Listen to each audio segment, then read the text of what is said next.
already deep bilateral relationship and enhancing our reach into the region. Congress needs to play its part if the agreement is going to work. We need to send the message that the United States can be relied upon. Australia and all our partners in the region are watching. President Xi is watching.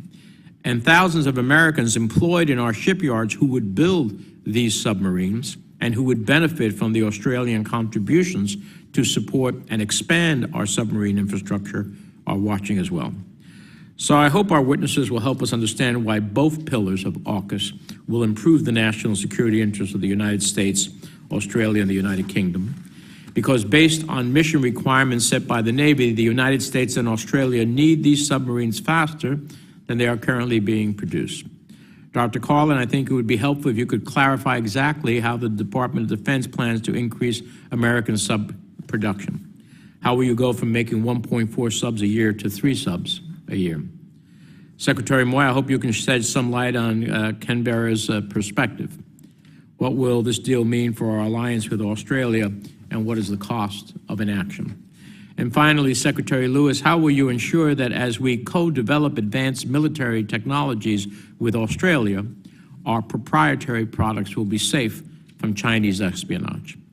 Will this require changes to all parties' export controls to protect U.S. military technology, as well as the military technology we develop together through this new partnership? I'm supportive of Pillar 2 of the agreement, the co-development of advanced military technology, which will require streamlining and strengthening export controls among the partners. But I don't want AUKUS to be used by some as a Trojan horse to undermine U.S. export controls for the sake of commercial, industrial interests that are unrelated to the partnership. AUKUS should be about modernizing our historic alliances with 2 of our closest partners who have fought alongside the United States in defense of democracy and freedom. With that, let me turn to the ranking member for his opening statement. Well, thank you very much, Mr. Chairman. And certainly, I want to associate myself with the remarks you've made. Both of us recognize how important AUKUS is, and we're anxious to see it move forward. And certainly, there have been some disappointments so far, but that doesn't mean we can't do better in the future. And I think that's the purpose of this hearing, is try to get this thing on track and move it more quickly and more efficiently. As the United States enters into a period of strategic rivalry with China that includes military competition on a scale we haven't seen in generations, China has undertaken a nuclear breakout and fields the world's largest Navy and a fully modernized Air Force. To meet this challenge, we must move quickly to expand the resilience and capacity of our defense industrial base. U.S. allies should be full partners in this effort, and the AUKUS partnership is an important first step. The defense trade partnership between Australia, the UK, and the U.S. is meant to bolster collaboration on joint advanced military capabilities. In particular, our goals include increased technology sharing, co-production and co-development, and expedited export licensing processes. Pillar 1 focuses on Australia's acquisition of conventionally armed nuclear-powered submarines. While this is bold and essential, it is also highly contingent upon supply and unlikely to produce increased submarine capability in the Indo-Pacific for a decade. Importantly, many of the capabilities needed to fully implement Pillar 1, including cruise missiles, the boat's combat system, or advanced computing capabilities, will heavily be dependent on Pillar 2. If executed as intended, Pillar 2 offers the potential to produce meaningful results this decade. Pillar 2 can also expand and build resilience across the supply chains and industrial bases, an imperative given the lingering impact of COVID and U.S. limitations exposed by Russia's invasion of Ukraine. However, our export control system remains overly cumbersome and treats our closest allies with proven track records of technology protection as if they were our new or emerging partners. Simply put, Australia and the United Kingdom have legal, regulatory, and technology control regimes that are comparable to those of the United States. Demands from the administration that Australia and UK undertake extensive reform of their domestic political and regulatory system are frankly condescending, and it highlights the need for a clear shift in states' attitude toward defense cooperation with its allies. I fully appreciate that we don't want to open the door, as the chairman said, to using this as a Trojan horse to do some things we don't want to do. I've served on this committee for the 15 years now that I've been in the Senate. I also, at the same time, have served on the Intelligence Committee. And I would like to report to this committee that one of the very first things I noticed between the two committees is that there is a very distinct difference between the way we treat allies in the intelligence field versus how we treat them on other things like export. And I think probably it would behoove state and the Department of Defense to spend a little bit of time with the intelligence community. We share incredibly sensitive and important material with the Five Eyes. And so here, I don't have the concerns that some have. As far as the chairman's concerned on using this as a Trojan horse, that is a legitimate concern, and it certainly deserves attention. But having said that, I think that there may be an overreach there, and I think that we really ought to take a deep breath and sit down and review how we can reconcile how we treat our allies in the intelligence field and make it more compatible with how we treat them in trade and industrial matters. The Department of State, in concert with the Department of Defense and Commerce and other relevant U.S. agencies, should clearly communicate to our AUKUS partners our requirements to ensure robust technology, security, and export control measures, and then adhere to them. In addition, these agencies should work to reduce barriers to defense innovation, cooperation, trade production, and sustainment with the governments and industry partners of the United Kingdom and Australia. If AUKUS realizes its potential, it will set a precedent and incentivize similar agreements with other close U.S. allies. We need to get this right before we add other partners, but these agreements are necessary if we are to prevail in the long-term competition with China, Russia, and their partners. If AUKUS fails to achieve its lofty goals, it would not only show us to be an unreliable ally, it would also signal that we are fundamentally unserious about competing with China. Thank you very much, Mr. Chairman. Thank you, Senator Risch. Let's turn to our witnesses. It's my privilege to welcome back to the committee Assistant Secretary for the Bureau of Political Military Affairs, Jessica Lewis. Prior to assuming her role as Assistant Secretary, she served here on the committee as the Democratic Staff Director for 5 years. Those were the most glorious years of her career. From 2007 to 2014, Assistant Secretary Lewis was the National Security Advisor and Foreign Policy Advisor, and then Senior National Security Advisor to Senate Majority and Minority Leader Harry Reid. We also welcome Assistant Secretary of Defense for Strategy, Plans, and Capabilities, Dr. Marla Karlin, who is currently performing the duties of the Deputy Undersecretary of Defense for Policy. Dr. Karlin is now working for her 6th Secretary of Defense, where she has advised the Department on policy spanning strategic planning, defense policy, budgeting, future conflicts, and regional security affairs. She has previously performed the duties of Deputy Undersecretary of Defense for Policy from August of 2021 to February of 2022, and prior to that, served as Acting Assistant Secretary of Defense for International Security Affairs. Lastly, we're pleased to welcome Kin Moy, who has been serving as the Principal Deputy Assistant Secretary for the Bureau of East Asian and Pacific Affairs since June 15th of 2021. Mr. Moy has been in the Foreign Service for 29 years, and his diplomatic stops have included tours in Taipei, Beijing, and Seoul. Prior to this role, Mr. Moy was the Acting Assistant Secretary of State in the Bureau of Intelligence and Research. So welcome to you all. I want to thank the witnesses for their participation in today's hearing, for their service to our country. Your full statements will be included in the record without objection. I'd ask you to summarize them in about 5 minutes or so the committee can have a conversation with you. And with that, we'll start off with you, Assistant Secretary Lewis. Thank you so much, Mr. Chairman, for the kind introduction, Ranking Member Risch, and honorable members of the committee. I want to thank you for the opportunity to testify today. As noted, I'm joined by my colleagues, Dr. Karlin, Pete Moy, and I'm excited to talk to you about the role of the State Department in AUKUS, one of this administration's hallmark national security and foreign policy initiatives. I want to start first by thanking both the chairman and the ranking member and the entire committee for your leadership role in making AUKUS possible. Through your support for the legislation passed by this committee in the State Authorization Act, and much of which was then included in the National Defense Authorization Act passed by the full Senate in July. I want to start by giving an overview of AUKUS and then discuss legislation and the interim plan that we're also putting in place. 1 month ago, I was with Secretary Blinken and Secretary Austin as they met with their Australian counterparts in Brisbane. During our time in Australia, our leaders emphasized that AUKUS, as both the chairman and the ranking member noted, is poised to be a transformational initiative, perhaps our most consequential Indo-Pacific defense and security partnership in a generation. By modernizing longstanding partnerships, AUKUS will strengthen our defense, enhance deterrence, and contribute to peace, security, and prosperity in the Indo-Pacific region and beyond. AUKUS comprises 2 pillars. In Pillar 1, we are working to provide Australia with a nuclear-powered, conventionally armed submarine capability as soon as possible. In Pillar 2, we are partnering with Australia and the UK to jointly develop advanced military capabilities based on the most cutting-edge emerging technologies our nation possesses.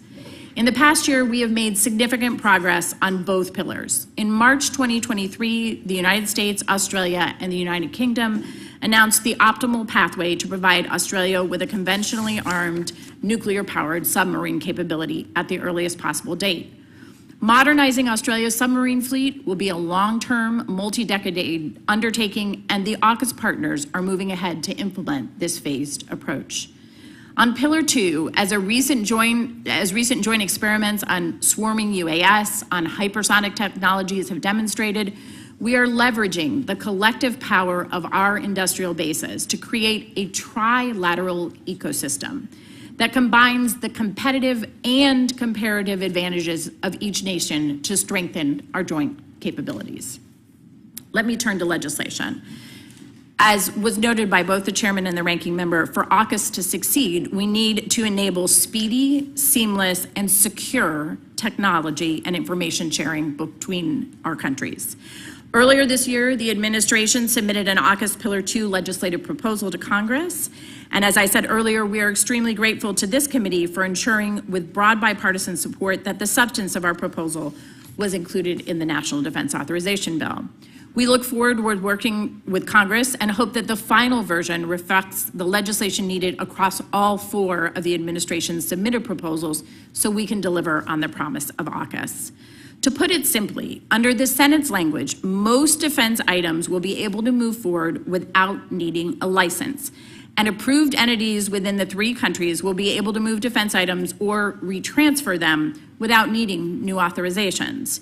This groundbreaking approach will ensure that AUKUS Pillar 2 can deliver its full potential, while also ensuring that our 3 nations maintain shared standards to safeguard the crown jewels of our defense technologies. In the interim, while the legislation is being worked on here, the Department of State is also implementing a novel use of existing authorities to expedite and optimize technology sharing and defense trade among our AUKUS partners. The State Department's AUKUS Trade Authorization Mechanism, known as ATAM, is an interim solution to streamline defense trade until legislation is enacted. We've begun engaging with the committee on our interim mechanism and will continue to consult closely with Congress as we finalize our approach. We are also working with our Australian and British counterparts to ensure equal opportunity and access for American firms and workers within AUKUS efforts, in alignment with our respective domestic regulations and international trade obligations. We all have a stake in the success of AUKUS, and we look forward to seeing this through together. Australia and the United Kingdom are 2 of our closest allies, and we are proud to stand shoulder to shoulder as we strengthen our long-standing alliance and implement this historic partnership. And I look ahead and I look forward to working with this committee and Congress to promote agile and secure defense trade and cooperation between and among the AUKUS partners. Thank you. Secretary Moy. Chairman Menendez, Ranking Member Risch, thank you for the opportunity to testify before you today. Almost 2 years ago, President Biden, alongside the leaders from Australia and the United Kingdom, announced the creation of an enhanced trilateral security partnership, or AUKUS. AUKUS, as Assistant Secretary Lewis noted, is a modernization of our long-standing partnerships with Australia and the UK to address the security challenges of the future and support peace, prosperity, and stability in the Indo-Pacific and beyond. AUKUS deepens our diplomatic security and defense cooperation in line with President Biden's vision of working with allies and partners to solve global challenges. AUKUS enhances the United States' security, that of our allies and partners, and contributes to global peace and security. Since its announcement, much work has been done to realize this commitment. On March 13th, as the Assistant Secretary noted, President Biden, Australian Prime Minister Albanese, and UK Prime Minister Sunak announced the optimal pathway for Australia to acquire conventionally armed nuclear-powered submarines. AUKUS partners are pursuing a multi-phased approach over the coming decades with the goal to deliver the submarine capability to Australia at the earliest possible date. Under Pillar 2 of the partnership, we continue to scope a variety of advanced capabilities and ensure that our defense export systems are prepared to meet this challenge. These commitments have critical implications for our foreign policy and national security. AUKUS is a critical element of our efforts to advance implementation of the U.S. national security, defense, and Indo-Pacific strategies, with the goal of advancing a free and open, connected, secure, resilient, and prosperous Indo-Pacific. AUKUS supports our shared vision of a world that is stable and prosperous, where countries thrive, trade, and collaborate to address shared challenges, and where all countries are empowered to make their own sovereign decisions free from coercion. A free and open Indo-Pacific region is vital to global security and prosperity, which is why we must deepen cooperation now. Like our other partners across the Atlantic and Indo-Pacific, AUKUS partners understand the critical role the region plays in global trade and global prosperity. Economic growth and prosperity require stability and predictability, conditions that AUKUS seeks to undergird through enhanced deterrence and security. Our alliances and partnerships have played a foundational role in contributing to peace and prosperity in the Indo-Pacific for the last 70 years. AUKUS is a concrete commitment to strengthening these partnerships by integrating our partners in Europe and Asia, recognizing that our world is increasingly interconnected and that the security of all the world's regions and our security here at home in the United States are all inextricably linked. It reflects the critical role that both our European and Indo-Pacific partners will play in supporting our shared vision for enhancing peace and security in the Indo-Pacific and around the world. AUKUS will bolster the security of the United States, both through the development of cutting-edge defense and security capabilities, but also by ensuring our allies are best positioned to contribute to their own security and our shared interests as they continue to modernize their military capabilities. AUKUS is more than submarines and defense projects. It is a generational commitment to working with two of our closest allies to strengthen security cooperation to meet the many multifaceted challenges of the future.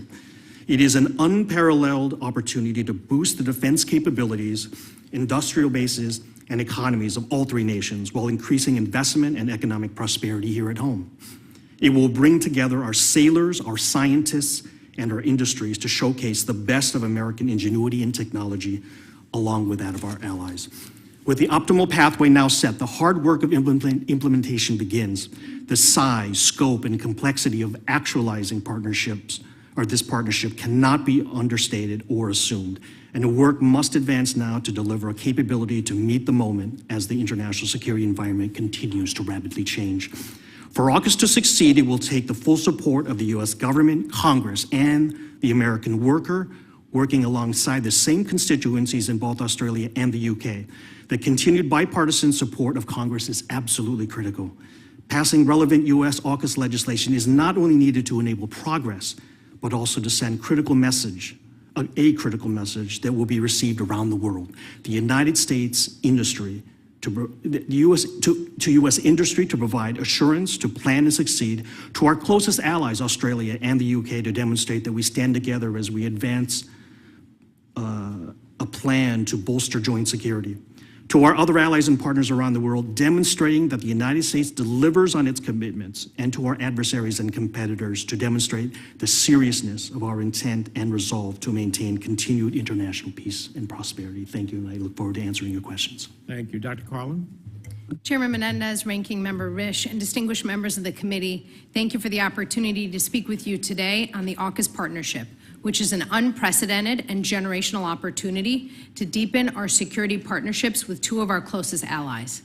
I want to start by acknowledging the service of 3 of our Marines who lost their lives in a military training exercise north of Darwin, Australia on August 27th. I want to express my heartfelt condolences to the families of the 3 service personnel who lost their lives there. I'd like to thank the committee for its broad bipartisan support of AUKUS. It is vital to ensure AUKUS delivers on the promise of this opportunity. As we approach the 2-year anniversary of our 3 nations' leaders announcing this historic partnership, it is clear that we have made tremendous progress in advancing the objectives of AUKUS, but we still have far to go to realize the full potential of what AUKUS can achieve. Today, I hope to reinforce 3 main topics: how AUKUS fits into and advances the 2022 National Defense Strategy, how we are seizing the generational opportunity AUKUS presents, and why we need to expand defense cooperation with our closest allies. First, how does AUKUS fit into our National Defense Strategy? The 2022 National Defense Strategy describes the People's Republic of China as our most consequential strategic competitor for the coming decades, highlights Indo-Pacific security and stability, and underscores the importance of new and fast-evolving technologies to meet the shifting global security environment. AUKUS is a critical part of how we will achieve the goals of the National Defense Strategy. It also describes integrated deterrence as a holistic response to the strategies that our competitors are pursuing, and calls on the Department of Defense to build enduring advantages across the defense ecosystem. AUKUS will help us realize the concepts laid out in both the National Security and National Defense Strategy. Second, how are we seizing on the generational opportunity of AUKUS? Through Pillar 1 of AUKUS, the United States, the United Kingdom, and Australia have committed to conduct naval nuclear propulsion cooperation in a manner that is fully consistent with our respective legal obligations and that sets the highest non-proliferation standard. We are moving out swiftly. Since the announcement of the optimal pathway in March of this year, 3 Australian officers have graduated from U.S. Nuclear Power School, and the USS North Carolina conducted the first port visit under our commitment to increase rotations of nuclear-powered attack submarines to Australia. Through the AUKUS Advanced Capabilities line of effort, also referred to as Pillar 2, we are enhancing cooperation in other critical military capabilities. For example, in April, under the auspices of the Artificial Intelligence Working Group, we trilaterally demonstrated the joint deployment of artificial intelligence-enabled assets in a collaborative swarm to detect and track military targets in real time. Through collaborative investment in high-end capabilities, we are ensuring our ability to maintain a free and open Indo-Pacific with 2 countries who have stood shoulder to shoulder with the United States for more than 70 years. Third, we need to expand defense cooperation with our AUKUS partners even more. The U.S. network of alliances and partnerships is a strategic advantage that competitors cannot match. We've been fortunate to have great partners in the Departments of State and Commerce who are working with us to ensure we are creating an enabling environment that securely streamlines and promotes deeper cooperation. We appreciate the continued support of Congress to enable us to accomplish these critical objectives. As you're aware, there are 4 areas in which the administration requires congressional action to facilitate implementation of this generational opportunity. First, the optimal pathway requires ship transfer legislation to authorize the U.S. to sell Virginia-class submarines to Australia as an interim capability before SSN AUKUS comes online. Second, legislation is required to allow us to accept Australia's historic investment into the U.S. submarine industrial base through financial contributions. Third, to move out on training, Australia's submarine workforce requires legislation is required to allow the U.S. government to coordinate submarine workforce training with Australian private sector entities. And finally, we request legislation to enable export licensing exemptions, supporting defense trade that would facilitate the goals of AUKUS and raise our collective standards to protect the critical technologies that provide U.S. forces with warfighting advantages. We cannot implement AUKUS without your critical support in all of these areas. Mr. Chairman and distinguished members of the committee, thank you for the opportunity to meet with you today, and I look forward to answering any questions you may have. Thank you all for your testimony. Before we start a round of 5 minutes, I want to ask unanimous consent to include in the record an article that is entitled "Meet the Tiny State Department Officers Clearing Billions of Dollars Worth of Weapons for Ukraine." They've handled a 150-fold increase in work by doing in hours what used to take months. Without objection, so included. That happens to be Secretary Lewis's department. So we'll start a series of 5-minute rounds. So let me ask you, Dr. Karlin, how are we going to increase our sub production? We do about 1.3. We need to get it to at least 3.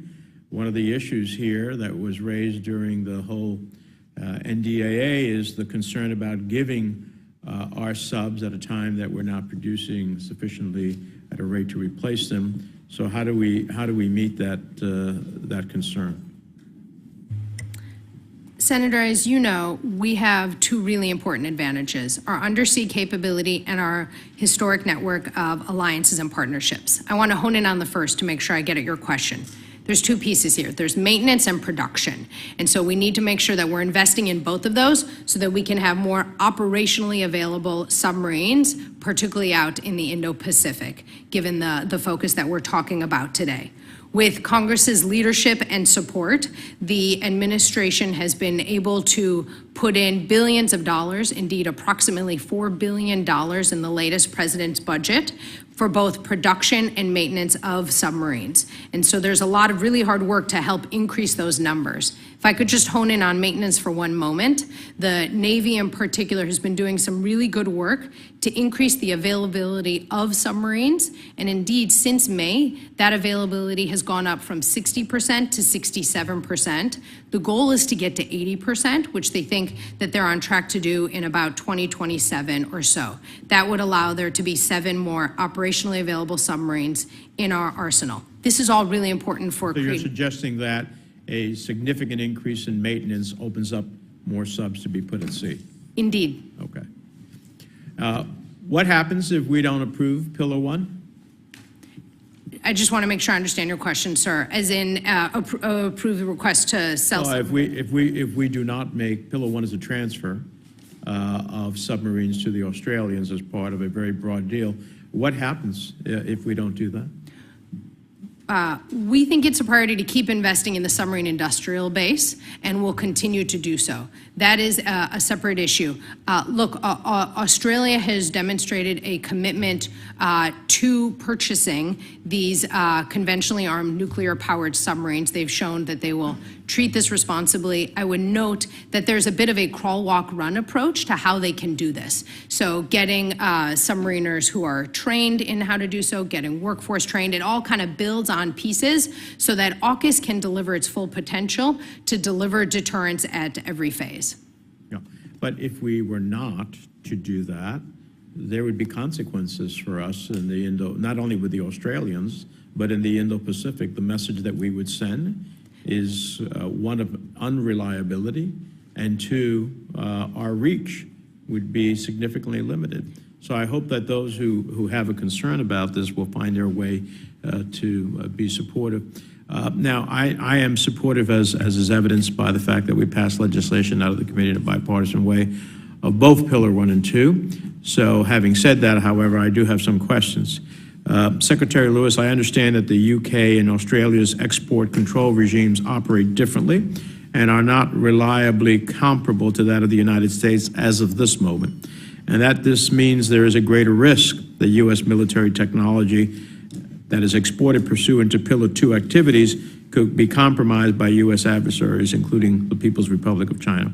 Can you confirm for me that the Australian and British governments, that if the Australian and British governments were to make certain adjustments to their export control regimes, enforcement, and safeguards, that their regimes could be deemed comparable to the United States system? Senator, thank you for the question. Let me start by saying, yes, we are confident that Australia and the UK and the United States will end up with comparable standards. And I think what you're pointing to is the reason we need those standards is to make sure that adversaries or others who are trying to gain control access to our IP, to our most sensitive technologies, cannot do so. So we are very confident that Australia and UK will be able to move forward, that we will end up with comparable standards. And we are also committed to making sure that we are protecting our warfighter and our technology. And has either country committed to bringing their export controls up to U.S. standards, at least for protecting U.S. defense goods, technologies, and services, as this committee passed in the MATES Act? My understanding is each country is looking at changes they may decide to make. I don't want to speak for them, but again, I'm confident that they will be able to do so. And one last question. If we lower our comparability standards for Australia and the UK significantly, which of course, as Senator Risch has pointed out, they're very, very long-term, reliable allies. I get that. What do we do when other partners tell us that they inevitably want the same lower standards? And they will be not insignificant allies as well in terms of their long-term relationship with us. Shouldn't we use this opportunity to leverage enhanced allied export controls so that we are protecting our own vital taxpayer-funded military technology? Sir, I think you're absolutely right. What we You want can to stop the answer there. Thank you. No, I'm just kidding. Got to have a little fun here around sometimes. Go ahead. I'm sorry. But I think the bottom line is, as we work very hard to increase and make the system work so that we can create these kinds of alliances and partnerships where we're providing our most sensitive, highly lethal defense articles to other countries, we want everybody to have the best possible standards. Let me give you an example. This isn't specific to Australia or the UK, but let me give you an example of the kinds of things that we could be concerned about. For example, we've recently seen some Chinese pilots getting training from other countries, including pilots here in the US. We need to be able to prosecute those. We want our partners and allies to be able to do the same. We want to make sure that if a country is trying to acquire a particular technology, it can't get around the system by going into a place where there's more room in their export controls. And I think that, to me, it's common sense to work together to bring all of us to similar standards. And I would say it's not just to protect our companies and the IP that they produce, but fundamentally it's to protect our warfighter. Because if these technologies are exploited and used against our warfighter, we're also putting them in danger. And we take that responsibility very seriously. Thank you. Senator Risch. Well, thank you very much, Mr. Chairman. And first of all, let me say, I'm incredibly proud of this committee has done its job as far as producing legislation and coming to agreement on it. And I want to thank the chairman for working in a partnership. As always, the devil's in the details, and I hope no one gets the idea that we may have some different views on how we handle this technology transfer, that somehow there's daylight between us. There really isn't. We're all on the same page here. So I hope we can move forward in that regard. The pilot, interestingly enough, you mentioned the pilot training of Chinese citizens. We got the same problem, though. Even with our standards, we got the exact same problem. So that's not a good example. There's other examples, but that's not a good one. The other thing I find ironic is that, and first of all, let me back up. You're aware that the other parties to the AUKUS agreement are groaning a bit at the United States insisting that they make certain changes in their standards. You're aware of that, are you not? Senator May, I start by just saying I first of all want to go back to what you started with, which is that this committee's work really put us on a path to achieving all of our goals on AUKUS. And as someone who worked on the committee, I know how much work goes into that, both by you and your staffs, and just to thank you again for that. I actually will say I was just in Australia with both our Secretary of State, our Secretary of Defense, and their equivalents, And across the board, we heard broad support for what we are doing together. I have to tell you, I spend a lot of time meeting with other countries, and it was possibly one of the most positive meetings I've ever participated in. I think the Australians, and again, they of course can speak for themselves, but I think they're very committed to Pillar 2 in particular, on how we can look at the comparable advantages that they may have, for example, in production as of certain items as they work with our defense industrial base. So really the conversation that I participated in was about how do we take advantage, how do we bring our companies and our research institutions together to work on Pillar 2. Well, first of all, let me say that my experience in talking with them, both the Australians and the Brits, is the same as yours. It's incredibly positive. Certainly, you don't always agree on everything, but everyone's rolling up their sleeves and committed to get this done and to reach the middle ground we need to get there. It's a little ironic that we are beating a drum about higher or different regulatory changes when in fact we're the ones that have actually been the victim of Chinese thefts and espionage and what have you, whereas I'm not aware of any of publicly reported instances of the same thing happening to the Australians or the Brits. Is that an accurate statement? Let me share what I'm aware of. I actually think because we have our laws in place, we're actually able to prosecute the Chinese, those who are training the Chinese pilots. And while I was in Australia, I did learn that an Australian pilot also participated, and we're looking to extradite that pilot here under our laws to deal with that issue. But again, these kinds of issues, that's really an illustrative example, but certainly not the only one. I'm concerned also about what we talk about are the known unknowns, the other ways that we may see those kinds of challenges coming forward. And I agree with that. And none of this is existential to the failure of this program. I mean, these are things that we can work through. They're things that we can and should work through. On ATEM itself, I would really hope that you don't view ATEM as being a solution to the problem. It's temporary, and there's got to be more to it than that. So, number one, we need to get it finalized. Fair enough? Sir, I agree with you. The purpose of ATEM is to be an interim measure so that we have something in place while the legislative process is being completed. And so absolutely agree that we will continue to work on ATEM. I think that for those of you who aren't living in the world of State Department acronyms, this is our interim measure that we're working on while we're waiting for the AUKUS legislation to pass. And I think the good news is a lot of the work that we're doing to put this interim measure together will also be helpful, hopefully, when the final legislation is passed. I appreciate that, and again, I would urge that finalization be given a very high priority and get there as quickly as you can, and also have everyone understand that this is only interim because it's going to take more than this. And with that, my time's up. Thank you, Mr. Chairman. Thank you, Senator Rich. Before I turn to Senator Karlin, let me just say we share intelligence with government officials. Export controls, however, control U.S. defense technology to non-government persons.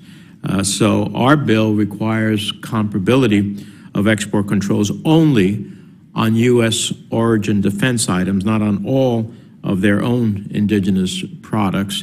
And it's, I think, important to note that Australia's DNI counterpart publicly warned about the extent of Chinese espionage directed at Australia.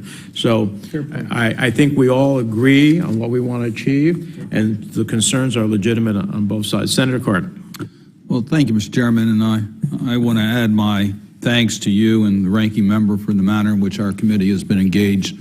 I strongly support this alliance and recognize that Congress needs to act. I want to thank our witnesses. But Dr. Karlin, I want to start with the realities of our budget, so I have an understanding whether you talk about increasing our capacity on maintenance to get more subs out there, and perhaps increasing production. Senator Wicker has asked for additional submarines to be produced. You also mentioned the fact that Australia will be contributing to these costs. We have tough budgets. Give me an idea as to whether the implementation of Tier 1 will require additional resources from the United States. Thank you for highlighting this issue. We have for years, thanks to the great support of Congress, been investing in our submarine industrial base, and will want to continue doing so, given that undersea capabilities are such an unparalleled advantage for us. As it relates to AUKUS, to the extent legislation passes that would permit this, Australia has offered an unprecedented and historic investment into it to help ensure our submarine industrial base can be as strong as possible. So we will want to keep investing in it, and AUKUS is, of course, a piece of that. But more broadly, having that undersea advantage is critical. I understand that. I'm just trying to get a bottom line as to whether Pillar 1 will require additional allocations of our defense resources in our budget.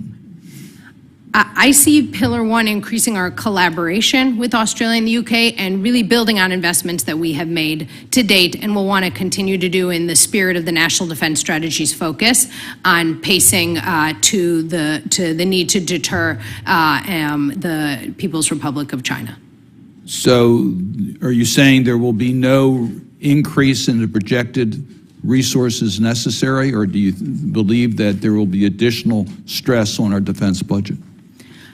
I do not see that there is additional stress on the defense budget due to AUKUS. I see at the strategic level, AUKUS actually being immensely helpful for what we are trying to achieve strategically in trying to ensure that we have deterrence in the Indo-Pacific. Okay, on Pillar 2, Secretary Lewis, if I might, I think this discussion has been very helpful in trying to understand how we are going to share technology and be able to advance the next generations as they come along. We know there are many of our other allies that are interested in Pillar 2, both in the Asia-Pacific region as well as our NATO partners that are interested in being engaged in Pillar 2. So what standards will the administration use in order to deal with the requests that we're going to be receiving from our other allies?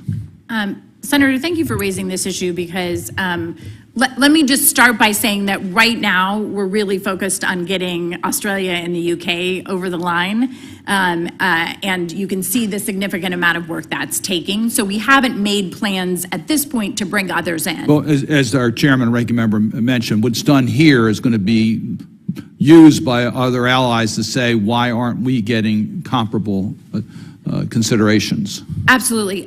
If I may, would it be helpful for me to talk a little bit about sort of exactly what we're putting in place? Because I think for any kind of exemption that allows faster defense trade between, as the chairman pointed out, not just governments, but between companies to universities and other places, it's important to understand that. And what we're asking for here is we need to make sure that we know who's going to be receiving these items. I think for obvious reasons, you want to know who's the recipient. You want to know that this is not an item that is prohibited under one of our non-proliferation regimes. And then you want to make sure that once you have that information, that when it lands in the country, that they're going to have their own protections in place so that it doesn't get transferred to a bad actor. And so those are the kinds of requirements. The technicalities are in the weeds, but that's what we're looking for across the board, is so that we have that shared community, we know where things are going, we have an understanding of making sure that some things will still need to move with a license and still need to be looked at more carefully, and that all countries participating have those same standards. And so I do think that is a precedent we're setting moving forward. I think to address something that Senator Risch raised is we want to make sure, and just to talk about the transformational nature of this, what we're talking about is license-free movement of these defense articles. That means that if you are on the list of companies or entities that can receive it, you don't have to come ask permission to export a lethal weapon. You can receive it. And that is why this is so important, to make sure that when that entity, whether it's a university or a company, receives it, that nothing is going to happen in the next step where we end up having it exported to a bad actor or someone who may want to exploit it. And I think those are the standards we need across the board. Thank you. Senator Ricketts. Thank you very much, Mr. Chairman.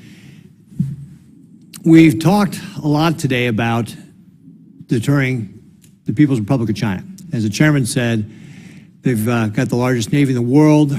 They are expanding their capabilities, and this is all part of Xi Jinping's plan to dominate the world by 2049. And in some areas, they're outpacing us with regard to their technological capabilities. But one area they cannot do that in is our allies. And that's why this AUKUS agreement is so important. And it's important that we get it right, that we get our ducks in a row to be able to meet the commitment. The Navy has a requirement to have 66 fast attack nuclear submarines to be able to defend this nation. And right now we're sitting at 49, and I think Dr. Karlin, you mentioned that up to 40% are not available or were not available due to maintenance issues, and they've got it up to, now it's down to 33% are not available, and they're hoping to improve upon that.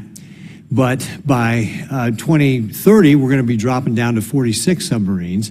And so even adding the additional submarines through availability because of maintenance, you're still not going to have anywhere close to the 66 submarines. So we're producing, as I think the chairman was pointing out, somewhere about 1.2 submarines, Virginia-class submarines a year. We need to get up to 2.3, 2.5, maybe 3 to be able to do that. So we have to make sure how this is going to get done. And my understanding is that some months ago that OSD Cape and the Navy produced a detailed plan for how to meet the funding and funding requirements to how to meet the U.S. and AUKUS requirements. Is that accurate? Has this plan, has this detailed study been done? Senator, there's been a lot of study of what we can do to make sure that we are prioritizing this undersea advantage. So CAPE has been done. CAPE is done. There has been a lot of studying on what we can do to ensure that we are investing as much as possible. But has the OSD CAPE study been done? Is that done? They have been working on a study. So it's not finished yet, or is finished? I don't think I should represent OSD Cape, so what I will say is that they have been looking very hard at this issue and studying it, and if it is helpful, I would welcome asking my colleagues from that office to specifically this is really kind of the crux of the problem, right? Because one of the things that Senator Wicker, myself, and others have asked is, okay, you know, Australia is obviously making a generational investment in their submarine industrial base and ours, and we ought to be doing the same. I agree with you that this is a huge competitive advantage for us. And so the question is, what is that number? What is that number that's going to take? I think Senator Karlin was asking the same question. You kind of dodged it then too. You know, obviously we're grateful that the Australians want to invest $3 billion. What are we going to have to invest to be able to get to 66 submarines? Is that study been done? And if it has been, can it be supplied to Congress? If it's not, when's it going to be done? That's what we're looking for. Thank you for raising this issue, Senator. You know, as you know, post-Cold War, we closed down a whole bunch of the submarine industrial base and consolidated, given this kind of post-Cold War peace dividend. There has been really important investment by this Congress, by the administration, to try to build it up and to make sure that we can put it in the right places and then see kind of what fruits will grow from that in terms of workforce and talent management, in terms of supplies. So there's been a lot going in there, and it is a priority. It will continue to be a priority going forward. Right, but I think that, again, when we're talking about how we're going to make this happen, if we want this to be a success, we actually have to have these plans. It's not sufficient just to say we're working on it, and this is part of the concern that some of the folks have. We want to make sure this is a success. I think AUKUS is incredibly important. If we're going to make it a success, we have to know what we're going to be investing, and this is why, you know, is the administration going to ask for a supplemental to be able to do this? And I'll throw that open to any of the panelists. Is the administration going to have a supplemental to start doing this investment? When what would be the timing? And are we going to get a study? I mean, these are the questions that we'd like to know to be able to make sure this is going to be successful. Does anybody have an answer to that? Senator, we want to make sure that we are robustly sharing information on this topic because we know how important bipartisan congressional support has been in AUKUS and also in investing in our submarine industrial base. That's great. So share the information. That's what I'm saying. I keep hearing you say you want to share the information, but I'm not getting any information here. So what's the information? Is there a study that says, yeah, this is what we're going to need to do to make AUKUS a success? How much money it's going to cost? I'm expecting it's probably not a small number. Senator, we have been able to share a lot of information, particularly over the last few months, about what we are doing both on AUKUS and the submarine industrial base. I'm aware of approximately 45 briefings or so to members and to staffs over the last 7 or 8 months. And I would be delighted to take this back and work with colleagues in the Office of the Secretary of Defense to share the information that you are requesting. Okay, and is there going to be a supplemental from the administration requesting more dollars to be able to invest in our submarine industrial base? I'm not able to speak to that at this time. I defer to my colleagues as well. Anybody else know? No, nobody else knows. Okay, thank you, Mr. Chairman. I will say that whether in public or in classified, if the numbers somehow some classified consequence to it, I think the senator's question is well poised, and I think all of us would be interested in knowing that answer. If you would take that back to the department, we'd appreciate it. Senator Shaheen. Well, thank you, Mr. Chairman, and I guess I would like to follow up a little bit on Senator Ricketts' questions and Senator Cardin's. But first I want to go back. Dr. Karlin, you talked about the maintenance piece of our industrial base capacity, and obviously the shipyard infrastructure optimization plan is making a huge impact on that. I can speak from the Portsmouth Naval Shipyard's perspective that we are about to double our dry dock capacity, and that's going to give us much more ability to maintain nuclear subs and get them out in an expeditious way. But I guess, and I would agree that we have made substantial investments in our defense industrial base in a way that is contributing to our ability to produce the submarines we need. I've talked to suppliers in New Hampshire who are beneficiaries of that investment, but it still seems clear to me that despite all of that investment, we don't yet have the capacity in that defense industrial base to build the subs that we need to meet the AUKUS agreement. Is that an accurate assessment, or do you see something different?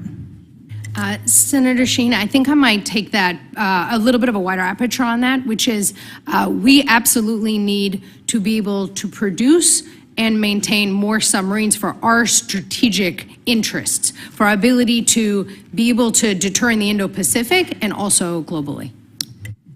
I think we would all agree with that. I don't think that was an answer to my question, though. I think my question was, based on what I know about our situation at present, we don't now have that capacity. Is that correct or not? I want to make sure I understand which capacity you're talking about, because the way AUKUS is set up, we're not actually going to be, assuming congressional support, obviously, we would not actually be selling submarines to Australia for at least a few years, and right, in terms of delivery. And if we continue on the trajectory we're on with maintenance, we would have approximately 7 more submarines that are operationally available at that time. So I think when I would look at that operationally available picture, it is a whole lot more satisfying to be able to ensure the strategic intent of AUKUS. So what you're saying is if we continue to invest at the rate we are investing, that by the time our commitment to provide those submarines comes due, we will have that capacity. At this stage, with the information we have, it does appear as though we are on that right trajectory in terms of the impacts of investments. I think this is an area one needs to monitor really closely. I'm delighted to hear your case studies of the impacts of investments to date, but we're just all going to need to watch that closely. I've heard from our industry partners that they've faced challenges realizing AUKUS-related defense technology transfers and exports, and not at the senior level, because we've certainly gotten those assurances, but more at the action officer and manager level. Can either of you speak to that and whether you're seeing that move as we hoped? Absolutely. And first of all, we are in regular conversation with industry across the board on these kinds of issues. Let me talk a little bit about what's going to be different once assuming the legislation moves forward. And I think this will help presumably some of the concerns that you're hearing. When it comes to Australia and the UK, companies who, again, we know where they're sending an item to, and we know that it's not prohibited under an international agreement, they will be able to move without actually coming to the State Department for a license. That is a very significant change. But the second piece, which I actually haven't talked about as much, which is actually, I think, the thing we hear more from countries about, is right now, if you have a U.S. defense article, like a weapon, and you want to transfer it between one company to another among the three countries, you also have to get, in essence, you have to come for authorization to do that. And among and between the three countries, U.S. defense items, again, within the caveats that I laid out, are going to be able to move. When I sit down and talk with companies that I met with the US AmCham, for example, when I was just in Australia, when we talk through those issues, those tend to be the core of their concerns. Now, there are always, some specific things that we have to work through, but that's why what we're doing here is so significant. And we are doing it, again, with Australia and the UK because they are some of our closest allies and because of a long history of working with them on defense trade. Thank you. Thank you, Mr. Chairman. Thank you. Senator Haggerty. Thank you, Mr. Chairman, and I welcome our guests today. First, I'd just like to say that our friends in Australia and Britain ought to know that AUKUS enjoys very strong bipartisan support here in Congress. In fact, I can't think of a single member of Congress, whether they be Republican or Democrat, that doesn't support AUKUS, and at least the objectives of AUKUS. I think the question before the President and Congress right now is how to implement AUKUS quickly, also effectively, for everybody that's concerned. As part of the first submarine pillar, the administration has put forward a plan for the United States to sell and transfer some 3 to 5 nuclear-powered attack submarines to Australia starting in the early 2030s. But the administration still hasn't put forward a credible long-term plan to ensure that our Navy can meet its requirement to have 66 attack subs in a reasonable time frame. And ladies and gentlemen, that's a problem. Today, the Navy has 49 attack submarines. That's roughly 25% short of its goal of 66 submarines. The pace of making, as I've read, maybe 1.2 submarines a year, by giving these submarines to Australia, that'll put us 3 to 4 years behind in our production process. And looking at the Navy's most optimistic projection, they don't see realizing this goal of 66 attack subs until the year 2049. That's before taking into account the submarines that we would send to Australia. I understand that there's talk about maintenance being some type of fix for this, maybe extending the life of the submarines that we do have in service, but we're only at 75% of our goal right now in terms of how many submarines that we have. This is a Band-Aid fix. We've got to look at our capacity. There's no real substitute, I think, for having a strong industrial base to build these submarines and to meet our deterrence goals. And I'll start with you, Assistant Secretary Karlin. Do you agree or disagree with anything? Do you agree with what I said, or do you disagree in any way?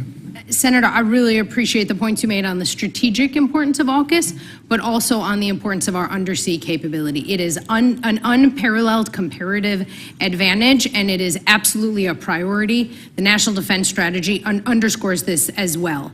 And the points I'm making on maintenance are in no way to ignore, to be clear, the importance of production as well. It's just that we are all working through Congress's really important support and through the administration's prioritization to build up an industrial base that, frankly, was not as strong as I think anyone would like it to be. Speaking to that cooperation between the administration and Congress, I look forward to the President working with Congress to make the necessary hard choices and work through regular order to get this done. So we are prioritizing resources rather than coming to some sort of emergency situation. We need to do that in a way, we need to implement this in a way that AUKUS works to make both America first interest and our allies' interest first as well when it comes to nuclear-powered submarines. Next, I'd like to turn to Pillar 2, though, and that focuses, Pillar 2 focuses on trilateral cooperation, on advanced capabilities. Here, advanced capabilities includes undersea technologies, quantum technologies, artificial intelligence, and autonomous systems, advanced cyber, hypersonic, and counter-hypersonic capabilities, electronic warfare, information sharing. All of these are absolutely critical. And I want to make an important suggestion to you, and I'd be encouraged to hear your thoughts on this. You all know that I served as ambassador to Japan. I got to see firsthand Japan's superior capabilities when it comes to artificial intelligence and quantum computing. Our allies in South Korea also have similar strengths. And so my question, and I'll just put this to both Assistant Secretary Lewis and to Assistant Secretary Karlin, do you agree with me on the need to find ways to incorporate U.S. allies, such as Japan and South Korea, into the Pillar 2 activities down the line? First of all, let me just thank you for your leadership on defense trade. We've had a lot of conversations, and I 100% agree with you on the bipartisan need and strength and consensus around these issues. To get to your question, I think in the first things first, we're really focused on getting this right for our UK and Australia. And I think then we can look at whether there may be other countries who need to bring capabilities for specific projects. In my conversations, I can assure you they want to. Thank you. Thank you, Senator. I would echo what Assistant Secretary Lewis said. And, once we get this right, we could look at discrete partners for discrete projects. I also want to thank you for your leadership on the U.S.-Japan alliance, which is flourishing in just extraordinary ways. Well, thank you. And I just want to reiterate how important AUKUS is to our own national security interest. And I look forward to working with all of you, and I'm looking forward to working with the interagency to make certain we keep advancing this. Thank you, Mr. Chairman. Thank you. Senator Van Hollen. Thank you, Mr. Chairman, and thank all of you for your testimony today. And I do want to start by applauding President Biden and the Biden administration for striking the AUKUS agreement to begin with. I think it's a very important move in achieving our goal of ensuring a free and open Indo-Pacific. And I agree with the chairman's remarks that we should move forward expeditiously in implementing it. I think that further delay will undermine our credibility, both in terms of the strategy, but also with partners that we enter into agreements with. So I hope we can overcome the current delay on that front. I also support the idea of streamlining export control provisions with respect to these two allies. I also share the chairman's view that that should be accompanied by applying the highest standards with respect to protecting our technologies. And it's going to be very important that these two partners, the UK and Australia, adopt very strong export controls. As has been said, we need to make sure that ours are as strong as possible. The pilot issue was raised here, and so we all need to be looking at ways we can do it, but at the same time, providing some flexibility when we're talking about these kind of partners. I want to talk about a little other piece of the technology sharing and co-production piece. And Dr. Karlin, maybe this is for you, maybe it's for Assistant Secretary Lewis. As I read this, it does envision technology sharing and co-production. Is that correct? It does indeed look at that. And I'm looking at a series of potential weapon systems that we may be co-producing, autonomous underwater vehicles, quantum technologies for positioning, navigation, and timing. Those are the kind of things that this envisions. Is that right? Yes, that's absolutely correct. May I add one thing here? I think part of why we're talking about these advanced technologies, and Dr. Karlin may want to add more on this, is because we think this is a unique opportunity to leverage the different capabilities and strengths that the three countries bring to this problem set. Right. And so that's why we're talking about co-production, and that's why the defense trade needs to be smooth. Right. So you don't need to convince me of that. But here's my question and my concern, and this is going to be important with respect to precedent. Let's take a hypothetical co-production agreement of an autonomous underwater vehicle where the United States invests the lion's share in the co-production, 80%, whatever it may be. Would either Australia or the UK under that scenario have the ability to veto a decision by the United States to transfer that system to, say, our Ukrainian friends fighting Russian aggression as we speak? Because I think it's very important that we don't give up our ability and authority to transfer a system where we've done the lion's share of the production to other allies in need. So can you talk to that, either of you? Let me make sure I get you the correct answer. Let me start by saying co-production and co-development agreements vary significantly. We do these with other countries without AUKUS, and so I need to be a little careful about not getting ahead of whatever may be written into these agreements. But fundamentally, if a U.S. company would own a certain kind of technology, then we would still be able to control the export of that technology. But again, I need to be careful to not get ahead of the way these agreements are written, because they all do tend to be slightly different. Right, I understand. And in fact, my concerns are raised by some of the current co-production agreements and the fact that some other countries are limiting our ability today to transfer our own systems to the fighters in Ukraine. And so I think it's to sort of open the door to the larger question of when we enter into co-development agreements and co-production agreements, where the United States is the primary actor and primary financial backer. In my view, we should not be giving up our sovereign right to transfer those weapon systems to other allies in need. So, for example, today, to the Ukrainians. So I'm going to want to pursue that question with you going forward. May I add one more thing on this? Part of the reason we're doing this with Australia and the UK is because they are among our closest allies, where we would not anticipate those kinds of issues. But these co-production agreements do vary, and happy to follow up with you on that. Thank you. Senator Coons. Thank you, Mr. Chairman, Ranking Member. It is so encouraging to have us in a hearing where the two of you are really pulling in the same direction and leading the Senate in a positive and an important direction for our country, and to have such strong and unified testimony across our three witnesses today. This is a critical strategic moment for the United States. As our president has repeatedly said, and many of us have agreed, our global network of allies is our critical competitive security, economic, development, and political advantage. And nothing has strengthened and deepened that partnership in the Indo-Pacific like the AUKUS announcement. So it is up to Congress now to deliver on the legal authorities, the framework, the funding that you need to fully take advantage of it and accelerate it. I recently had dinner with the Australian ambassador to the United States, Kevin Rudd, a trenchant observer of Australian politics, given his former service as Prime Minister and his deep and intimate knowledge of the challenge posed by the PRC.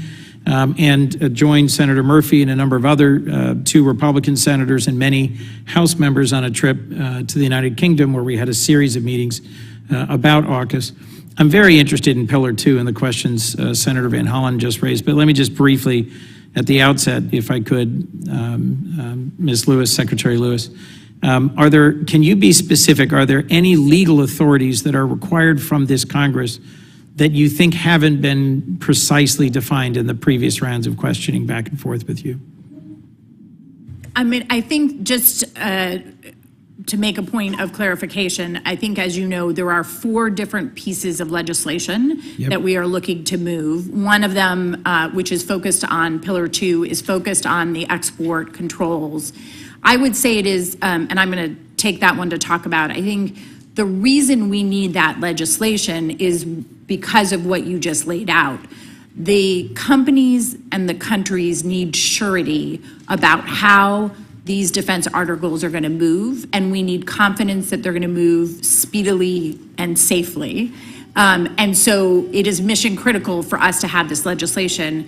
Dr. Karlin may want to add more on the other 2, but obviously the ship transfer legislation is also mission critical for achieving Pillar 1. Happy to go into any more detail that would be helpful. Before I turn to Dr. Karlin, let me just add a simple observation I made in our conversation in the United Kingdom. Any list of the top 10 research universities in the world typically includes 2 from the UK, Cambridge and Oxford, if not others. Their prime minister and many in leadership there are focusing on their particular capabilities in artificial intelligence, quantum computing as well. As you've mentioned repeatedly, Pillar 2 in many ways has the longer term greater significance in that it may align our 3 nations more closely in terms of developing really challenging and important new technologies, autonomous underwater drones, for example. I would argue that our procurement system, our defense procurement system, is ossified, sclerotic, antiquated, slow-moving. Pick your favorite multi-syllable description, but I don't think there's anyone that says that our defense, innovation, and procurement and deployment system is moving at the speed of technology and moving at the same speed of our pacing throughout the PRC. Is it possible that through the Pillar 2 partnership with Australia or the United Kingdom, given that they are smaller militaries, that they may have different legal constraints or operational constraints, that we would find in them a research, development, and deployment partner able to move with more agility, particularly in emerging technology areas? Dr. Karlin. Yeah, thank you very much, Senator. I think that's quite conceivable. I mean, as you note, our whether it's our procurement system or our export control system, this was all kind of designed for a different world, one where we, the United States, had uncontested military and technological dominance, and the security environment has changed in a whole bunch of ways. We have, as you note, this unparalleled network of allies and partners. It's our center of gravity, and so just as our system is able to learn and move in different ways, so too Australia and the UK, and I suspect you heard a lot on your trip, both of whom have really put AUKUS at the heart of what they are doing. I'm struck by how the Ukrainians have demonstrated a remarkable ability to take off-the-shelf civilian products and modify them, deploy them, and to take material from dozens of countries all over the world in a way that our system just is not capable of doing. It's my hope that both out of AUKUS and in particular Pillar 2 and out of the war in Ukraine, we are learning about how to innovate in defense procurement. Thank you, Mr. Chairman. Thank you. Senator Kane. Thank you, Mr. Chair, and thanks to our witnesses. Secretary Karlin, I want to start where you did, just to acknowledge the Marines who were killed in the Osprey accident in Australia. And I want to mention their names. Corporal Spencer Collard, 21 years old, from Arlington, Virginia. Captain Eleanor LeBeau, 29 years old, from Belleville, Illinois. And Major Tobin Lewis, 37 years old, from Jefferson, Colorado. We have great partners in the Aussies, but we're in a dangerous line of work. And when people fall in that line of work, they ought to be recognized, particularly at a hearing like this. And I appreciate the fact that you began your testimony with that.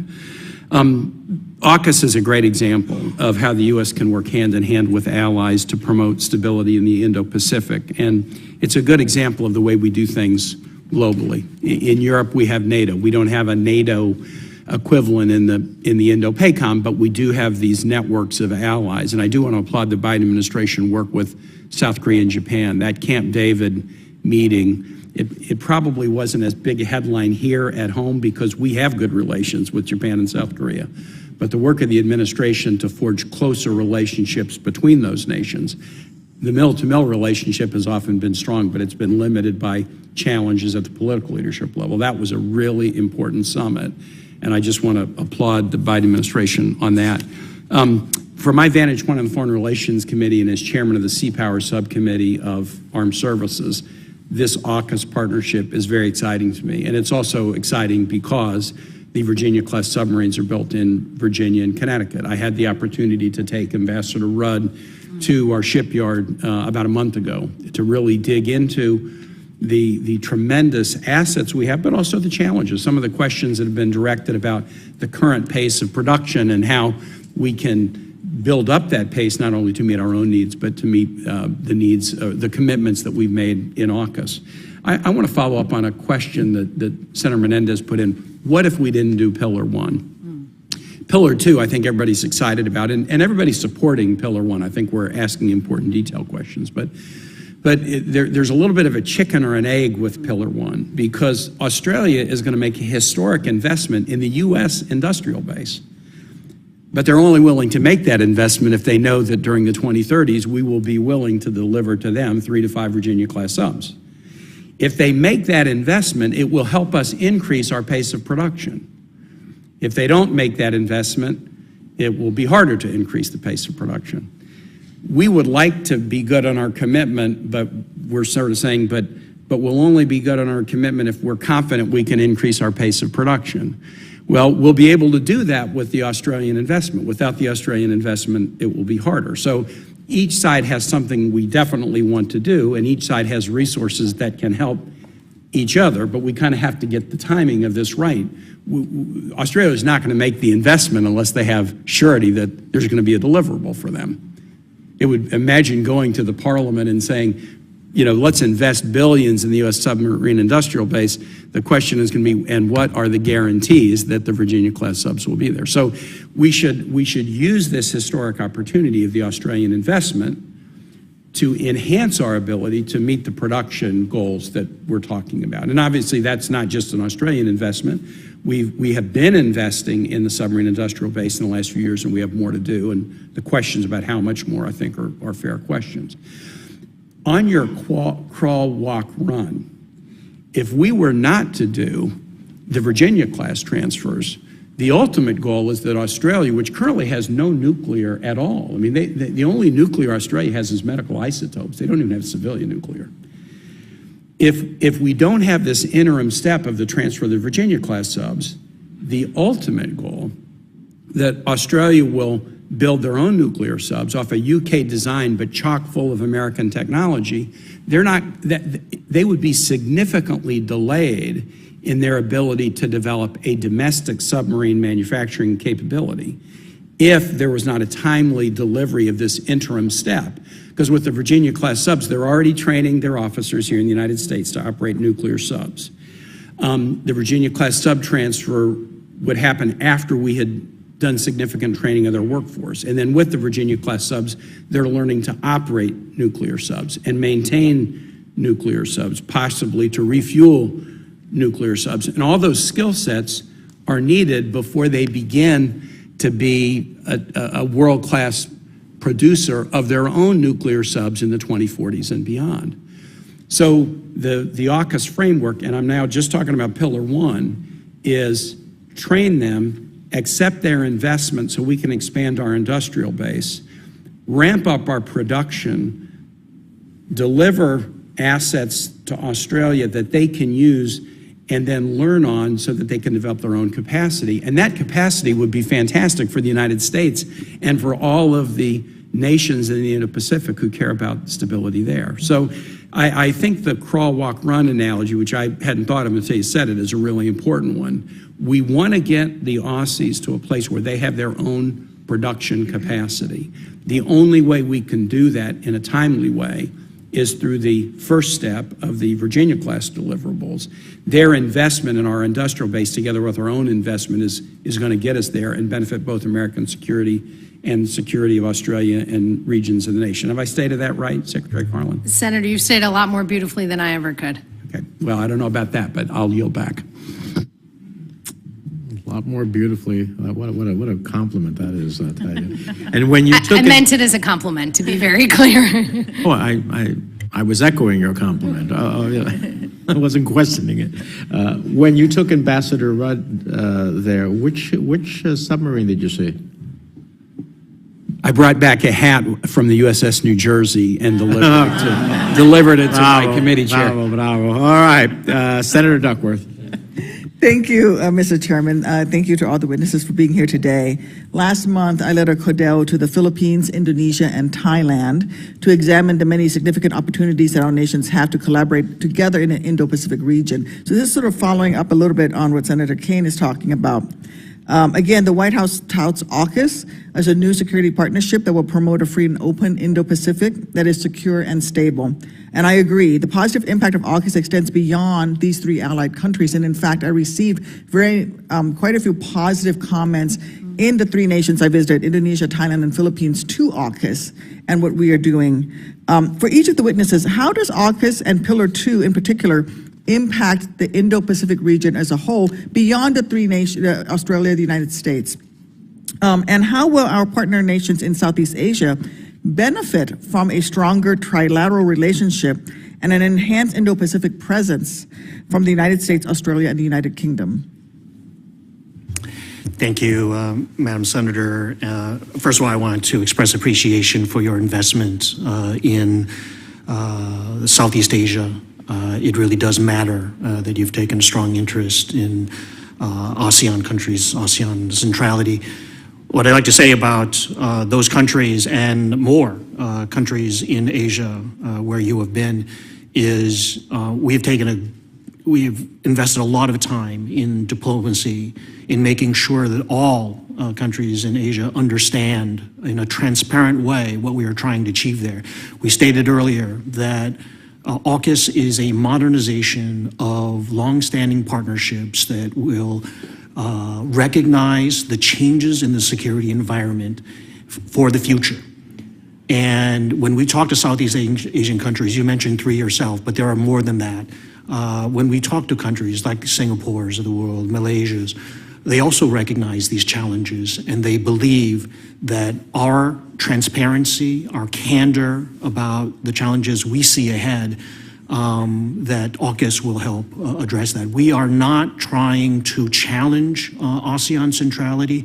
We, in fact, believe that AUKUS can be complementary to ASEAN centrality. So we look forward to more discussions in the future with our allies and partners in Asia and around the world to make sure they understand the truth about AUKUS, to make sure that the disinformation coming from other parties does not prevail, and that they have facts, and that when we provide those facts, we believe that we will prevail over them in ensuring the security of the East Asia Pacific region in the future.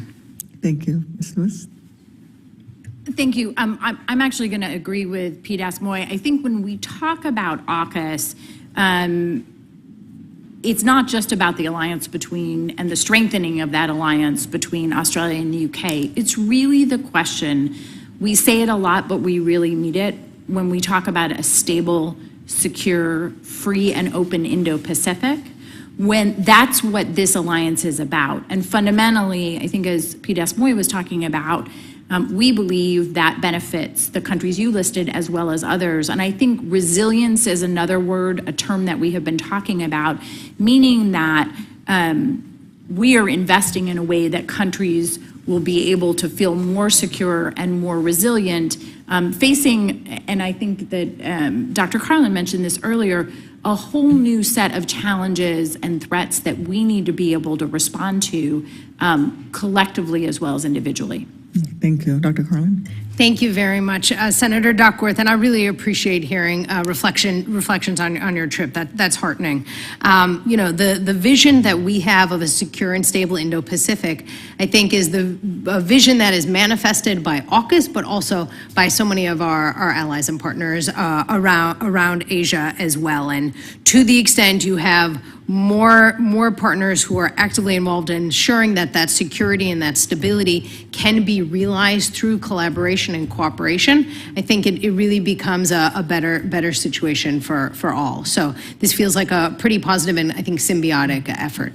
I agree with you. I think that the success of these regional mechanisms, whether it's AUKUS or the Quad, can only help our interests in the Indo-Pacific region in particular.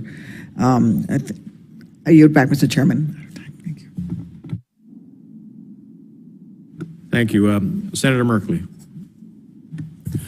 Thank you very much. And I had a chance to travel to Vietnam and Indonesia earlier this year, and there's a fair amount of confusion, I will say, as we talk about the AUKUS, the Quad, and then reinforces centrality, as you put it, Deputy Secretary May, of ASEAN. There are issues that are particularly important to countries, like individual issues for Vietnam and Indonesia. They're different, two very different nations. We had quite positive responses to AUKUS from the Philippines, Japan, Taiwan, but a little bit of like, what's this all about and how does it affect us? And I know that a lot of work's been done to try to assure, and the word transparency has come up a number of times. That's important. In Vietnam, there is a lot of appreciation for Senator Leahy's programs of cooperation to heal the wounds from the Vietnam War, including addressing the munitions that continue to explode in the docks and contamination from Agent Orange. But as you assess it now, and I guess I would address this to both you, Secretary Lewis and Secretary Moy, do you feel like we have really assuaged the concerns expressed by some of those other nations, or is there still a little bit of kind of feeling left out skepticism, if you will, that requires further work? Well, thank you very much, Senator, for that question. It is important that we have those candid conversations with not just the countries that you identified, but with all partners, allies in Asia. It's natural that something so new, so novel would generate questions. And so what we have done is undertake a very expansive effort to make sure that countries in the region do understand what this is and what it isn't. There are rivals out there. There are adversaries out there who will try to paint AUKUS in a different light, suggesting perhaps that the U.S. is a provocateur. In fact, it's just the opposite of that. We are recognizing the changing security environment in the future, and we are taking steps with like-minded countries, with allies, partners to address that. And we will go to all efforts to inform others in the region, to reassure them of our intentions, what this is really about. I am glad that our partners, our Australian and UK partners, have also undertaken these efforts to make sure that regional friends and others are fully aware of our intentions and what this is. And so we are committed to this. It is not to say that our work is done and that we are satisfied. We will continue as AUKUS evolves to inform our friends and partners out there, just to make sure that they do understand what we are trying to achieve. May, I would like to just add something in addition to the AUKUS question, but to bring up something that you raised, which is part of what's really important is that our investment in the region is much broader than AUKUS. And I think what you pointed out, my bureau actually runs the demining and unexploded ordnance programs. We are the largest supporters of those programs in the world. In some countries, that is our largest assistance program. We consistently hear from countries about how important that work is, and obviously Senator Leahy was a leader in this. And his vision helped us achieve these goals. But I think it's important to remember that as significant as AUKUS is, we are doing a lot of different kinds of work, investing and working with countries on issues that are critically important to them. And in this case, helping save their populations from stepping on unexploded ordnance, but then also letting once lands are cleared, then they can be used for other productive purposes. So just to support what P.D. Moy said, but also really thank you for raising that program. Yeah, thank you, and I'll continue to really advocate for those programs in the context of Vietnam. There's this sense in the conversations that, hey, we really appreciate the counterweight to an aggressive China, but we're also concerned about our relationship with China because they're a powerful nearby ally, in reference to countries like Vietnam and Indonesia. And so we have both an opportunity and a concern. And as you recognized, Secretary Moy, China in particular accuses AUKUS of being a kind of a imperialist assault to a Cold War version attack on China, if you will, and to discredit it. But there's certainly a desire among a number of countries to have strengthened counterweight, and I think we are working effectively in nation after nation with different issues because each nation is so different. But good work. I missed, you probably addressed this earlier, so, but if you didn't address it, feel free to address it. That we do not yet have Pillar 1 in the Defense Authorization Act, and what level of concern you might have about that.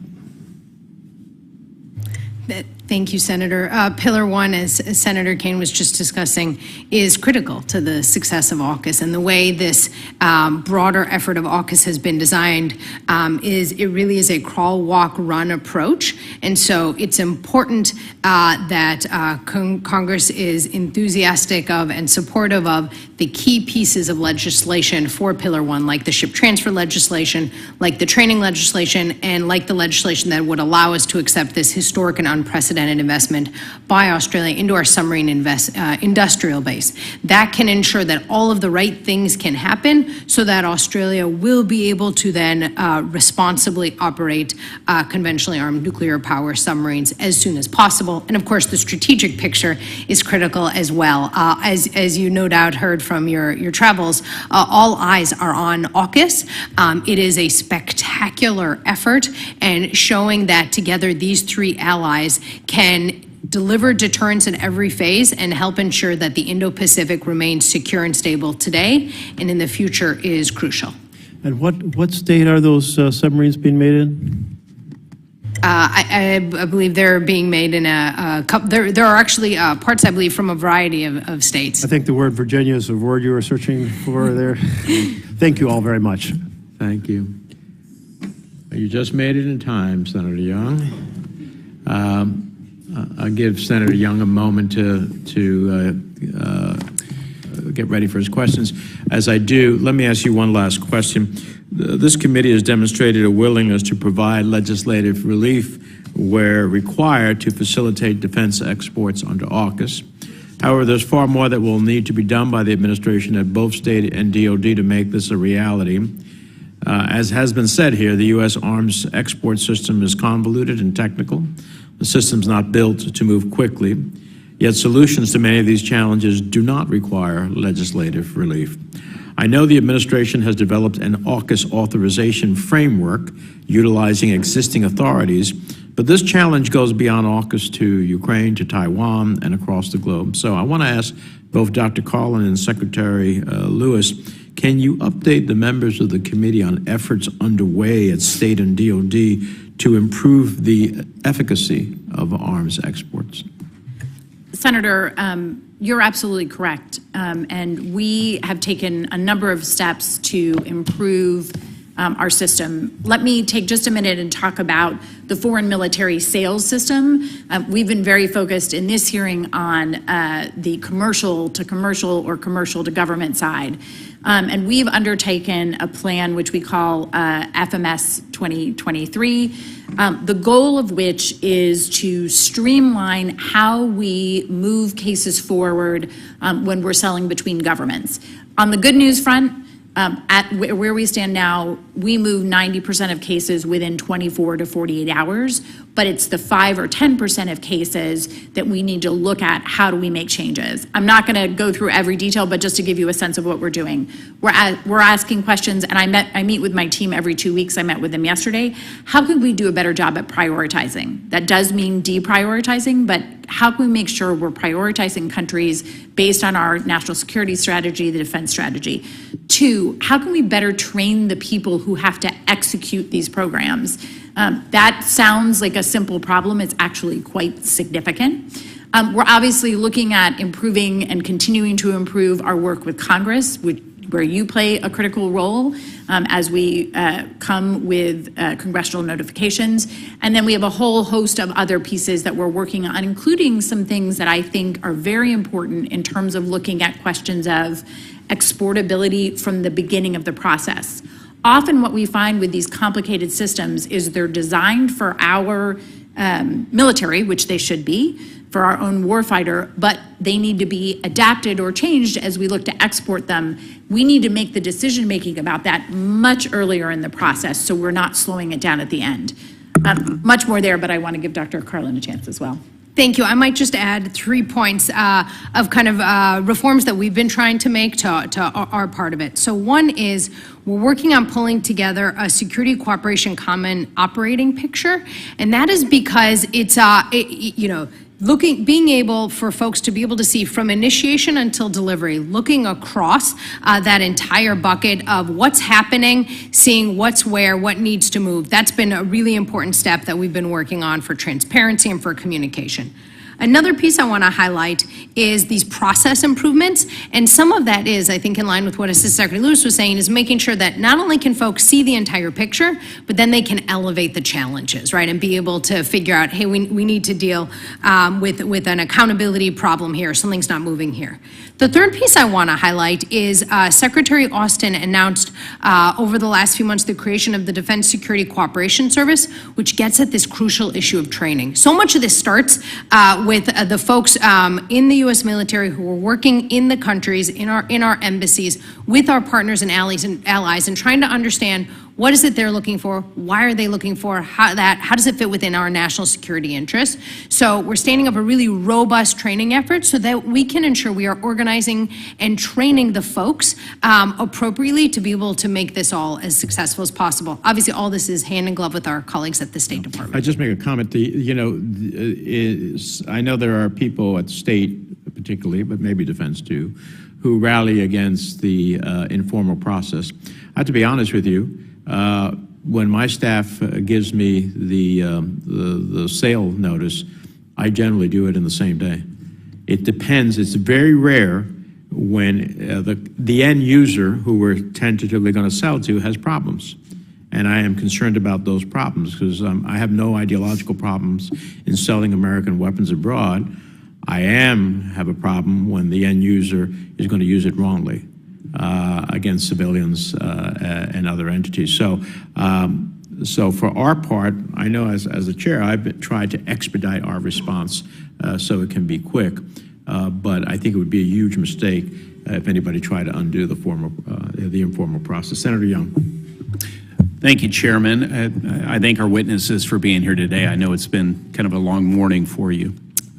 As a committee, we need to recognize that Pillar 2 of AUKUS will be impossible to achieve without a secure supply of critical minerals.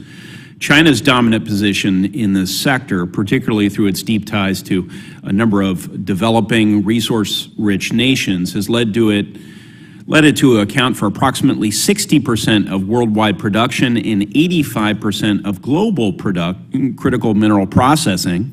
Fortunately, Australia is well positioned to help us reduce this dependency, especially for critical defense requirements, including cobalt, tungsten, manganese, and lithium. And I believe we need to ensure that AUKUS takes Australia's existing and potential role as a mineral supplier into consideration.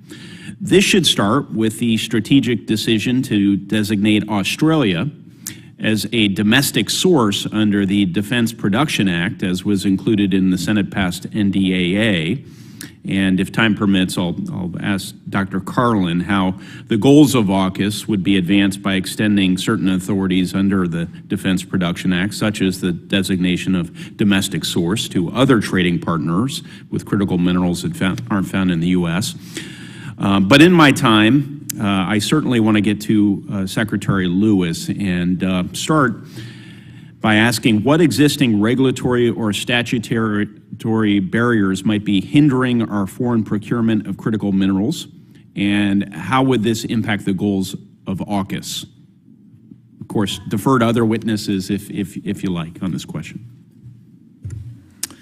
Thank you for the question, Senator. I'm not an expert on critical minerals, but what I can say is that we do have discussions with a number of countries about the availability of these critical minerals or rare earths.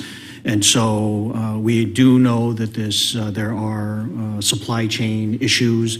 We do know that it is of critical importance to get off reliance on specific countries that may have cornered the market or may have dominance in these areas. So those countries, including Australia, but it could be Indonesia, it could be any number of countries in Africa, in other places in the world where there is availability, we are absolutely talking with governments to discover ways to stay off that kind of dependence on a single country or other countries.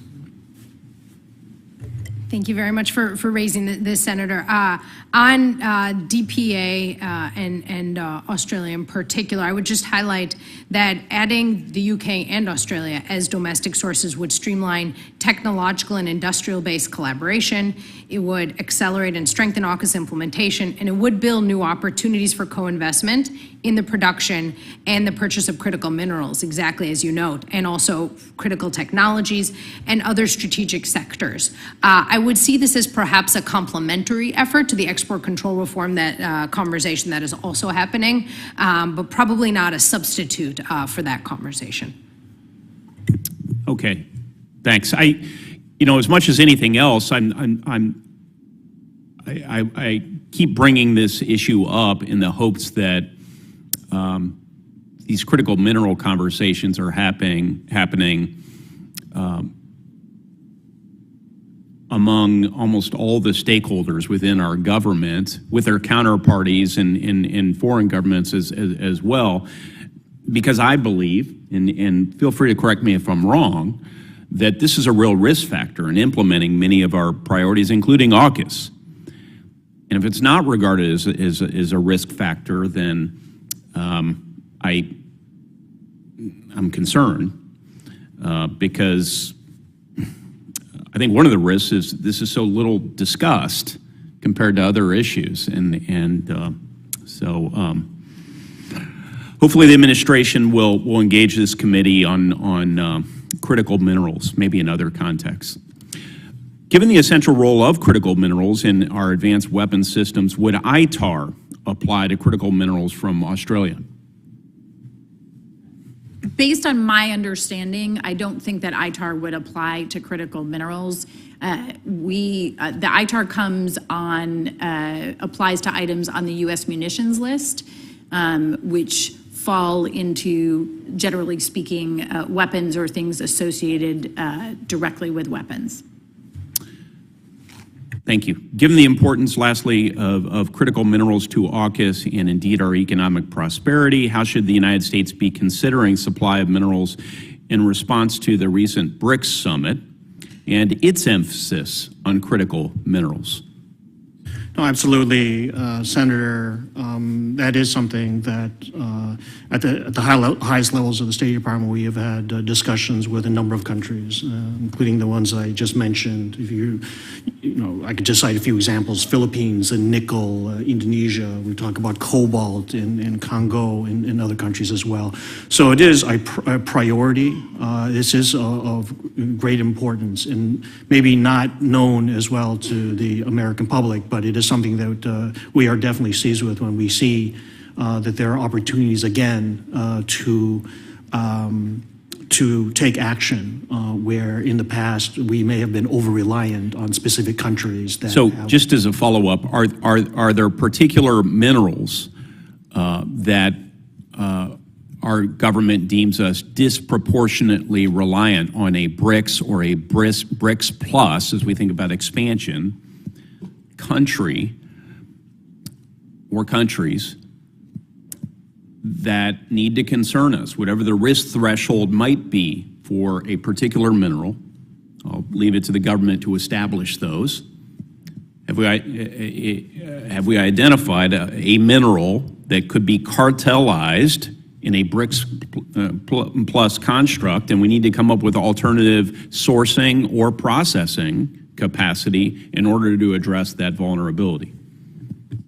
No, that's right. You actually put your finger on one of the main issues here, and that is the processing part of this as well. As we know that many countries have these critical minerals, but the experts on the processing, it's in another country, right? And we all know what that country is. And so I think it is our priority to, whenever possible, find or develop alternatives to what we've seen. Again, an over-reliance on one country has put us in a vulnerable position, has put the world in a vulnerable position, and that's what we have to address. Thank you. So is there a plan you can point to address this larger issue? For example, processing? Yeah, I'm personally not overseeing that area, but I can actually ask colleagues who do have an expertise on this area to consult with your team, members of this committee. Thank you. Thank you, Chairman. Of interest. Senator Kane has one final question. Secretary Moy, this is a little bit beyond AUKUS, but we've talked a lot today about the value of alliances. Talk a little bit about the value of this Camp David summit that President Biden pulled together with Korea and Japan. I've been waiting for something like this for the entire 10 years that I've been in the Senate. I was overjoyed to see it happen. Talk a little bit about going forward, how this will help regional stability. Yeah, I got to tell you, thank you, Mr. Senator, for raising that, because we who have followed these issues in East Asia have been waiting for a moment like this for a generation, really. The fact that this was the first time foreign leaders were invited to Camp David since, I think it was 2015 was the last time, tells you about the significance of this. And to bring together these partners, we know that there are historical, painful history here.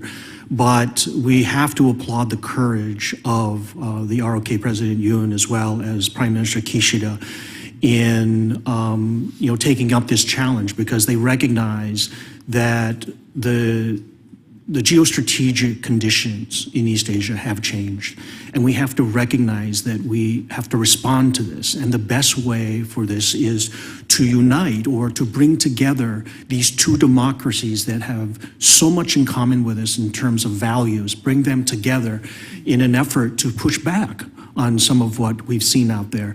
And so when we talk about the regional security environment changing, we're not talking about just one country. We could be talking about Russia's illegal and unprovoked attack on a sovereign nation. We can talk about, since 2022, the nearly 100 launches of missiles coming from the DPRK, including 4 ICBMs just this year. And so this environment has created this opportunity for us to unite like-minded countries to protect our security, and this is important, that it is about American security as well as the entire East Asia Pacific region. Absolutely significant, and we look forward to more conversations. It's not easy. It's not exactly the most popular thing. It's not going to win a lot of votes in each of these countries because of that shared painful history. But we think it is the first step in a significant change to the future of the security environment in the Indo-Pacific region. Thank you. Godspeed. Thank you, Mr. Chair. Thank you. Well, this has been a very helpful, robust hearing. With that, the record for this hearing will remain open until the close of business on Friday, September 8th. We'd ask the panelists, if they receive questions, to please respond to it and respond to it in a substantive way. With the thanks of the committee for your participation and your insights, this hearing is adjourned.